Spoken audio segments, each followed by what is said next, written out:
Good evening, and I appreciate the opportunity to be here to speak to you. And I've had the question asked to me like they have all of them, and that's why I want to run for city council. And I feel like it's very important that a diverse city council we should have, and that is having some Hispanics and perhaps some blacks, black mayor. I mean, all those things would be wonderful, and I just feel like that's very important.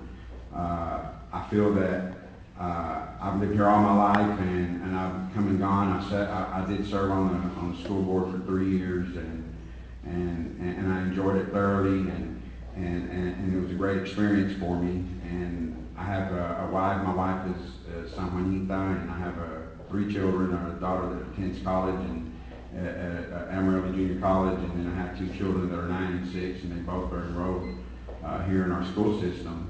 And I just feel like that as a candidate, I can bring a lot to the table for the city council.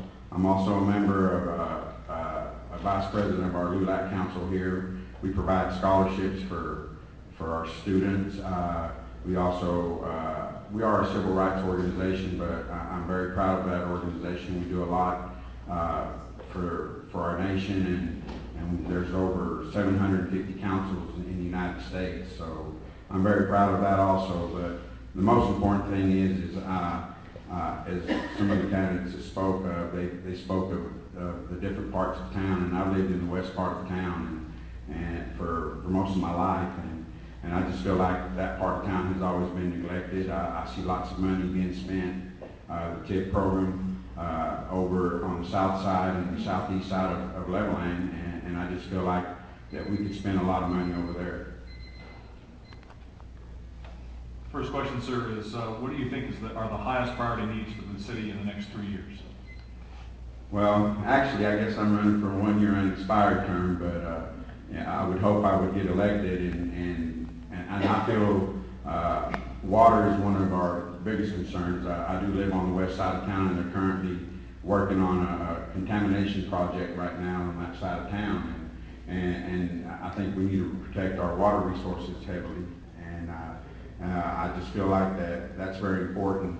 And the other issue is, as I was stating a while ago, is we spend an awful lot of money on the south side of town and the southeast side of town, and I feel like that there's lots of homes in the west part of town and the north part of town that they could go in there, and we wouldn't have to spend millions of dollars on sewer and water and gas. We're curb and guttering and streets, asphalt. We currently have that right now, and on that side of town. And I know I live on 9th Street, and at one time I counted over 20 homes that could have been probably demolished. And I feel like if we could convince and research and go out and look for construction people to come in and look, builders, and perhaps maybe start building single-family homes that people could afford. Not everyone can afford a $200,000 home, $100,000 home, and I just feel like that's very important. And I think that we could do that, and also we keep it close to the downtown area, so we can keep it continue to be alive. And I just feel like that's something that in my district, and I don't just want to represent District A, I want to represent the whole community. But these are some of the concerns that I've had for